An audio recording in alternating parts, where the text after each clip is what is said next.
그렇게 다음 주말 데이트를 남편과 약속하고 평범한 일상이 지나고 있었습니다. 그런데 겨울 시즌이 다가오자 남편도 저도 회사 일이 너무 바빠졌죠. 남편이 야근하는 날은 지하철과 버스를 번갈아 타며 따로 귀가하기도 했고 쉴 새 없이 직장인의 삶을 살고 있었습니다.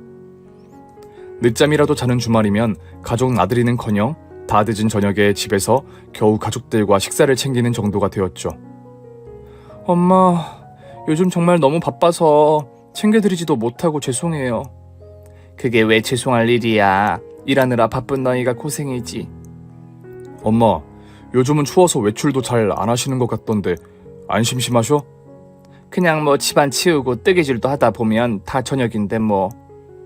뜨개질도 그거 오래 하시면 담 걸릴 수 있어. 집에서 운동하시게 실내용 자전거라도 사드릴까? 그거 좋다. 실내 자전거. 너희는 돈 쓸 궁리만 해? 걱정 말고 젊을 때 번 돈 열심히 모아서 나중에 너희 필요할 때 써야지. 이렇게 좋은 시어머니가 또 계실까요? 저는 직장에서도 지인들과 시댁 얘기를 하다 보면 눈 흘김을 당합니다. 혹은 거짓말이 아니냐며 추궁하기 일쑤였죠. 혼수를 많이 해드린 거 아니냐, 남편이 재산이 많은 거 아니냐 등 별별 의혹을 당하면서 말이죠. 시댁 이야기를 하다 보면 주변에 생각보다 막장 스토리가 많았습니다. 저와는 다른 세계가 많다 보니 다들 저를 부러워했습니다. 하늘나라로 일찍 돌아가신 부모님이 보내주신 천사 같은 인연이라는 생각에 변함이 없었습니다. 늘 감사한 마음으로 남편과 어머니께 최선을 다했습니다. 지금 이대로 변함없길 바라면서 말이죠. 바빠진 평일로 주말에 함께하지 못할 때면 저와 남편은 죄송한 마음에 용돈을 더 챙겨드리기도 하고 부족하지만 그렇게라도 애정 표현을 대신하고 있었습니다. 어느덧 12월, 차가운 공기가 폐속까지 전해지면서 진짜 겨울이구나 싶었습니다. 그러나 부지런한 남편과 저는 더욱 열심히 일했고 출퇴근을 반복했습니다. 연말을 대비한 업무들이 과중되고 있었지만 저는 곧 다가올 크리스마스를 기대하면서 스트레스를 잊고 있었습니다. 이유는 가족들과 행복한 저택에 살고 있었고 널따란 마당에 진짜 소나무가 있었기 때문이었습니다. 미드에 나오는 주인공들처럼 진짜 소나무에 가족들과 트리를 꾸밀 수 있다는 사실, 너무나 기대가 되기 시작했습니다. 너무 기대된다. 소나무에 트리 장식을 하게 되다니? 아이처럼 들떠있는 저를 보며 남편과 시어머니도 즐거워하셨습니다. 난 왜 한 번도 그런 생각을 못했지? 천재 아들이 있는데도 말이야. 그래서 다들 딸이 있어야 된다고 하나 봐. 엄마, 그러게 나도 우리 집 소나무를 활용할 생각을 한 번도 못했네. 천재의 실수네요. 엄마, 트리 장식하고 나무 아래 선물 상자 모양으로 쌓아두면 더 예쁠 것 같아요. 처음으로 가족과 함께 진짜 소나무에 크리스마스 트리 장식을 했습니다.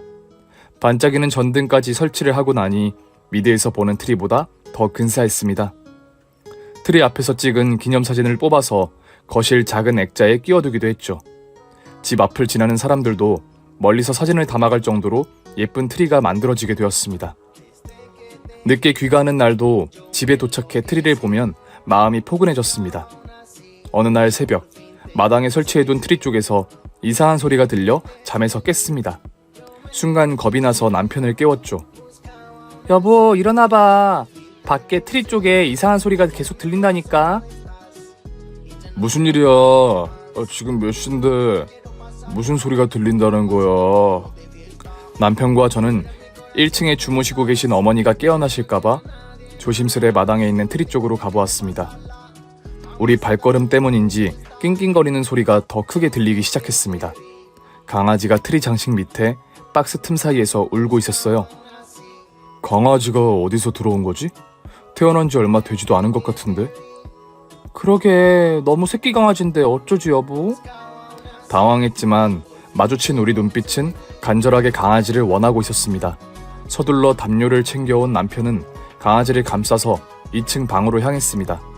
시어머니가 깨어나실까봐 조심스럽게 강아지를 옮기고 그날 새벽 어머니 모르게 강아지와 함께 잠이 들었습니다.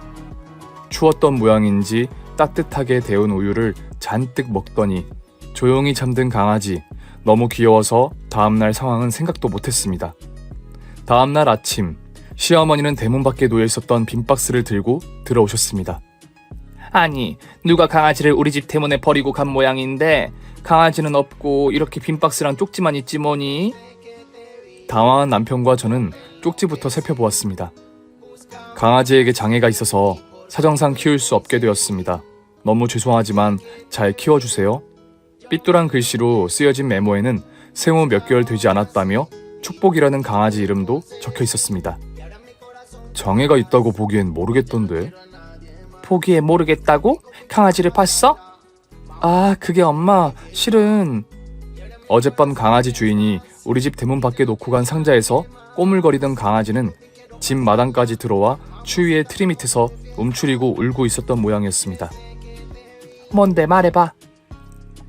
아니, 이 추위에 강아지가 얼마나 춥겠냐고. 그래서 우리가... 남편이 말하려는 사이 2층 내려오는 계단 위에서 낑낑거리는 소리가 들렸습니다. 귀여웠는지 굴러왔는지 헝클어진 털, 멍충해 보이면서 너무나 귀엽고 사랑스러운 강아지는 우리를 쳐다보고 있었습니다. 어머, 저 강아지야? 왜 집안에 있어? 너희가 데려다 놓은 거야? 엄마, 너무 추우니까 잠깐 안에 들여다 놓은 거예요. 안 돼. 누구 갖다 주던지 내다 놔. 집안에서 강아지 키울 생각도 마. 단호하게 키울 수 없다며 안 된다고 하시는 시어머니를 뒤로하고 우리는 출근 준비를 서둘렀습니다. 엄마, 일단 퇴근해서 해결해 볼게요. 그때까지만 집에 데리고 있다가 그 다음은 저희가 강아지 보낼 곳 알아봐서라도 보낼 테니까 저녁까지만 보살펴 주세요, 엄마. 그래, 엄마. 이 추운 겨울에 당장 밖으로 내보낼 수 없잖아요. 정 많은 우리 엄마, 매정하게 왜 그러시오. 회사 다녀와서 제가 어디든 잘 보낼게요. 완고하게 반대하는 어머니셨지만 일단 저녁까지만 강아지를 보살펴 주기로 약속을 받고 무사히 출근할 수 있었습니다. 퇴근 후 생각보다 얌전하게 기다리고 있는 강아지를 보니 너무 반가웠어요. 남편과 저는 우선 강아지의 상태를 파악하기 위해 근처 동물병원을 수소문해 찾아갔습니다. 다리뼈에 문제가 있어서 걷는데 문제가 있다고는 했지만 치료약을 먹이면 성장하면서 좋아질 수 있다는 결과를 들었습니다. 다행히 그 외에는 건강한 강아지라고 하셨죠. 시어머니는 동물병원 결과를 듣고 나서 입양을 더욱 반대하셨고 우리는 긴급히 입양처를 찾아보기 시작했습니다. 지인, 친구들까지 모두 연락해 보았죠. 그러나 다리가 조금 불편한 강아지라서 그런지 마땅한 적임자가 나타나지 않았습니다. 어머니까지 주변 지인분들께 연락해 보셨지만 아무도 강아지를 받아주는 분은 없으셨습니다. 그날도 그렇게 밤이 깊었습니다. 당장이라도 내쫓을 것처럼 성화를 부리시는 어머니의 반대로 겨우겨우 다음날 더 찾아보자는 약속을 드렸습니다. 아침부터 강아지 목욕은 왜 시켜? 어디 데려간다는 사람이라도 나타났니? 아니, 씻겨놔야 누구라도 나타나면 줄 거 아니야. 그리고 엄마, 얘 좀 봐. 깨끗이 씻고 놓으니까 냄새도 안 나고 더 예쁘지 않아요? 시어머니는 남편에게 눈을 흘기시더니 버럭 화를 냈습니다. 그렇게 화를 내는 모습은 처음이었습니다. 당황한 저는 어찌할 바를 몰랐죠. 씻겨도 금방 냄새나. 털 날리고 똥오줌도 못 가리는데 어쩌려고 그래? 당장 안 치우면 내가 나가 버린다? 엄마 화나셨어요? 그래도 너무 어리고 예쁜 강아지인데 잘 관리하고 훈련하면 냄새도 안 나고 괜찮아질 거예요. 난 분명히 집안에서 안 된다고 말했어. 그리고 어린 강아지라 마당에서 키우기도 곤란하잖아. 엄마, 혹시 마당에 강아지 집을 따뜻하게 지어주고 키우는 건 괜찮아? 몰라. 주말 아침 남편과 저는 바빠졌습니다. 마당에 강아지 주택을 설계하고 공사에 착수했습니다. 저라도 들어가서 살고 싶은 마음이 들 정도로 훌륭한 계집이었습니다. 게다가 강아지가 배변을 해도 치우기 쉽게 완벽한 공사가 마무리되었습니다. 행복한 저택에 어울리는 행복한 강아지의 계집이 되었죠. 엄마, 일단 강아지를 데려간다는 사람만 나타나면 바로 입양 보낼 테니까 우선은 이렇게라도 마당에 두고 지내보아요. 당장 어디 내다 버릴 수는 없잖아요. 날도 추운데 어디 내다 버렸다가는 바로 얼어 죽게 생겼어요. 조금만 더 기다려보자고요. 알겠어. 그렇지만 꼭 강아지 새주인 찾아서 내보내기다. 나중엔 다른 소리 할 생각 마. 시어머니는 못마땅해 하셨지만 입양할 사람이 나타날 때까지 어쩔 수 없는 상황이었습니다. 그리고 어머니가 귀찮다는 생각이 조금도 들지 않도록 강아지 밥이며 배변 치우는 일도 아침 저녁으로 남편과 제가 잘 챙기기 시작했습니다. 매일 반복되는 일이 다소 피곤하긴 했지만 강아지를 보면 그런 피곤함이 싹 달아났어요. 털복숭이가 쫄래쫄래 꼬리를 치며 어찌나 우리를 따르고 좋아하는지. 새 주인이 나타나도 주고 싶은 마음은 이미 사라졌죠. 아이를 키우는 부모의 마음도 조금 알겠더라고요. 강아지도 이렇게나 예쁜데 자기가 낳은 자식은 오죽하겠나 싶었죠. 나 오늘 오후에 약속 있는데 강아지 이대로 두고 다녀온다. 무슨 말썽 피워도 나 몰라. 너희가 책임진다고 했으니까 무슨 일 생겨도 내 책임 아니라고. 엄마, 걱정 말고 다녀오세요. 무슨 일이 왜 생겨. 그리고 축복이는 말썽 피우는 강아지가 아니랍니다. 그렇게 몇 주가 지나고 축복이는 점점 더 예쁘고 건강하게 자라고 있었습니다. 늦은 밤, 남편과 야근을 마치고 귀가한 어느 날, 마당에 축복이가 보이지 않았습니다. 축복이의 집을 살펴보아도 보이지 않았죠.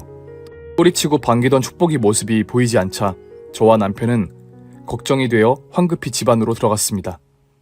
세상에 거실에는 TV가 켜져 있었고 시어머니가 소파에서 담요에 축복이를 꼭 끌어안고 잠들어 계셨던 상황이었습니다.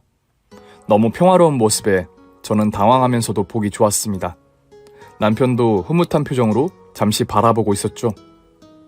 엄마, 방에 들어가서 주무셔야죠. 축복이는 웬일로 집안에서 안고 계신 거야? 내 정신 좀 봐.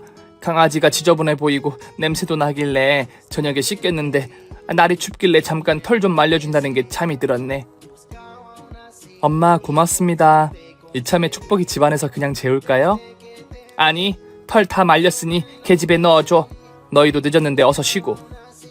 엄마, 축복이를 속으로 사랑하고 계셨던 거죠? 둘이 아주 사이가 좋아 보이던데. 지저분한 꼴 못 보니까 씻어준 거지. 쓸데없는 소리 그만하고 걔 집에 도로 갖다 넣으라니까. 네, 그럴게요 엄마. 방에 들어가서 푹 주무세요. 걔 집에 담요가 좀 얇은 것 같아서 새로 사놨어. 그거 갖다 깔아주고. 어머니는 점점 강아지에게 애정을 보이시는 듯 했습니다. 츤데레 같은 스타일로 은근히 챙겨주시는 게 티가 났죠.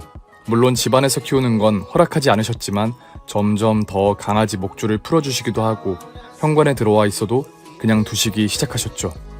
축복이 다리가 불편해서 다른 강아지들처럼 엄청난 말썽을 피우지 않고 얌전하게 지내서였는지 안쓰럽게 생각하셨던 것 같았습니다. 엄마가 축복이 풀어주셨어요? 몸도 작고 목이 얇아서 어차피 그 목줄은 소용도 없어.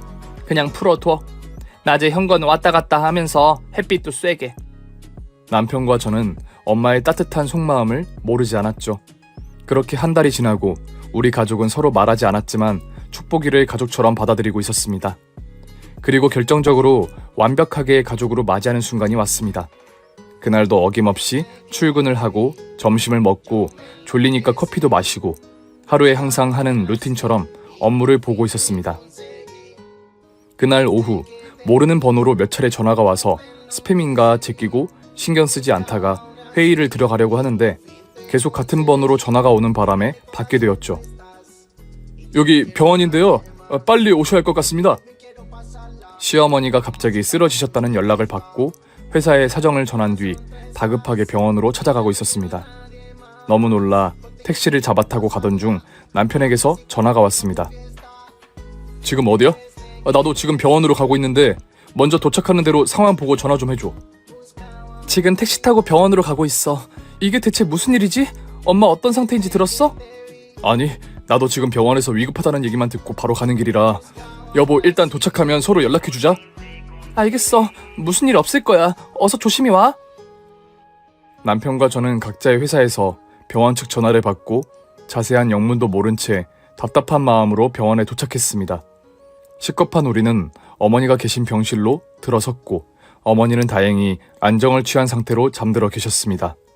병실 안에는 어머니를 모시고 왔던 소방대원분이 축복이를 안고 계셨습니다. 병실 안에 강아지를 데리고 들어올 수 없다고 하는데 어머니가 정신 차렸을 때 축복이만 애타게 찾으셨다고 하셔서 이렇게 안고 있게 되었네요. 축복이도 보셨고 방금 안정을 취하고 잠들어 계신 상태세요. 감사합니다. 그런데 뭐가 어떻게 된 일이죠? 남편은 놀란 마음을 진정시키며 여쭤보았습니다. 저는 눈물부터 터져서 아무 말도 할 수 없었습니다. 위급하다는 소식에 급하게 도착한 병원에 어머니가 누워 계신 모습을 보자 돌아가신 부모님 생각부터 나기 시작하고 손발이 떨리면서 겁이 났던 마음이었죠. 어머니를 보고 나서도 진정되지 않은 마음으로 괴로웠습니다. 행복한 순간들이 한순간에 무너져 본 적 있던 과거의 저를 기억하면서 암담한 심정이었습니다.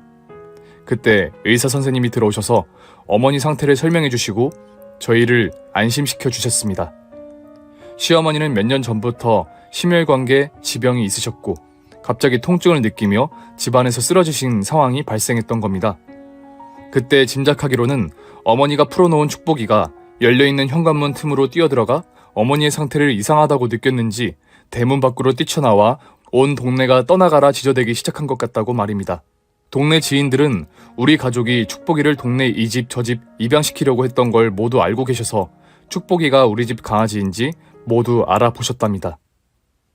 저 강아지 소나무집 축복이 아니야? 맞네. 우리 집에도 데려와서 내가 알지. 축복이 맞는데 줄이 풀렸나? 아니 근데 다리가 저렇게 멀쩡해진 거야? 아주 방방 날뛰는데. 아무래도 이상한데 짖으면서도 자기 집 쪽으로 유인하듯이 가잖아. 뭔 일 있는 거 아니야? 줄 풀려서 나온 거면 잡아다가 데려다 줘야 하는 거 아니야? 한번 가보자고. 축복이가 성치도 않은 다리로 날뛰며 계속 짖는 통에 이상하게 생각하신 동네 지인분들이 축복이를 따라 집 안까지 들어가게 되셨고 현관 앞에 쓰러져 계신 시어머니를 발견하게 되셨던 거죠. 현장에서 바로 신고해 주셨고 다행히 위기 상황을 모면할 수 있다고 말이죠. 이 녀석 어머님을 끝까지 지켜야 한다고 생각한 건지 구급차에도 당연한 듯 올라타더라고요. 점프 실력이 좋던데요. 병원 응급실 탕비실에 잠시 돌봐달라고 했는데 조금 전 어머님이 깨어나셔서 축복이를 애타게 찾으시길래 몰래 어머님만 보여드리려고 데려왔던 상황입니다.